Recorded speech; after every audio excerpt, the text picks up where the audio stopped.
going to change my job title to YouTuber. I'm going to call myself an influencer now. Babe, how good do you feel that you're married to a YouTuber and an influencer? Hi, my name's Harry. I'm a YouTuber. Oh, we're married. I've always got one fan. Don't encourage him.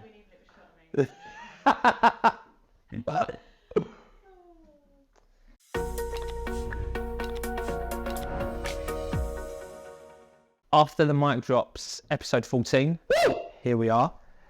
And I feel like I say this.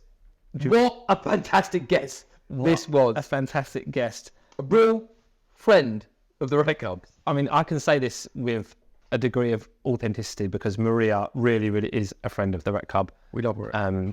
We love Maria.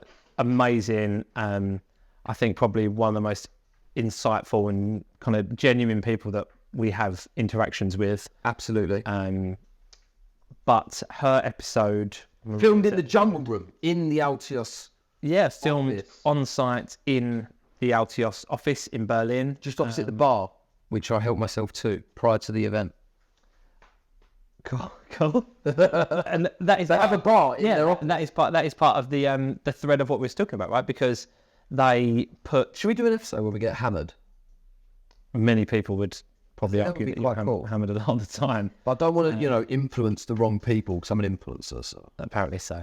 Maria's episode was really good because focused on two really core topics, I think. One being the importance of a physical space. You said you were at the office for the podcast, the recording, and their office is particularly cool because it's almost shaped by the individuals within Alteos, right? Yeah. They, instead of just assuming what people want, they ask the team, they interact with the team, those decisions are guided by the people on site and what they want from their office. Yeah. Which is really cool. Yeah, they do. It was really funny. We was talking about when they were creating the office spaces and Maria put a big engagement survey out there. And when you ask people, like, what do you want from an office space to encourage people to use it? The assumption is that it's going to be loads of, like, games room, ping pong table, ball pit room. Yeah, but it was way more pragmatic, way more like logical thought processes, which were like a prayer room. Yep. A nappy changing room. Maybe childcare would be great. Things that are just more practical in life for you to go to the office and actually be able to concentrate without these distractions that would probably come up. 100%. And I guess that's a good office. It should inspire, but obviously it should also, we think, minimise those distractions, right? Yeah. It's there to make your life easier.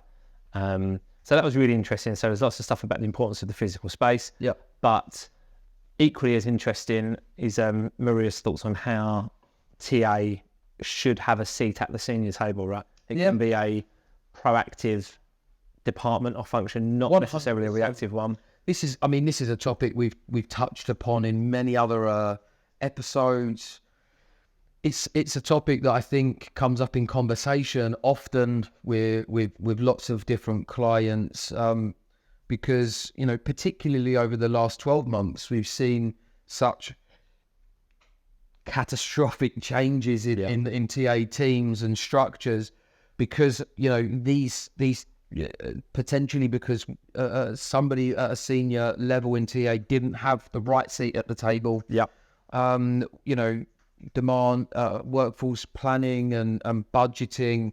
These are conversations that should be much higher up the food chain. I think it's a conversation because just by putting a financial target out there and a headcount number, it doesn't necessarily help without having somebody in the room that can talk about how we're going to find those people, why are we finding those types of people, what the market, the talent infrastructure is like for these types of people, and then also how can we plan for the onboarding of these people and the retention of those. So there's so many different things that come off the back of that, and by having someone at the table at the time of the discussions makes a lot more sense, right? 100%. And I think we're seeing, particularly for our partners, that CPO role is often becoming more talent TA driven, rather than necessarily HR, yeah, HR driven, which is a really nice kind of transition, or more of a logical transition, I think. So yeah, loads of cool stuff in Maria's episode. Yeah. Like, share, subscribe, check it out. See you soon. Ciao for now.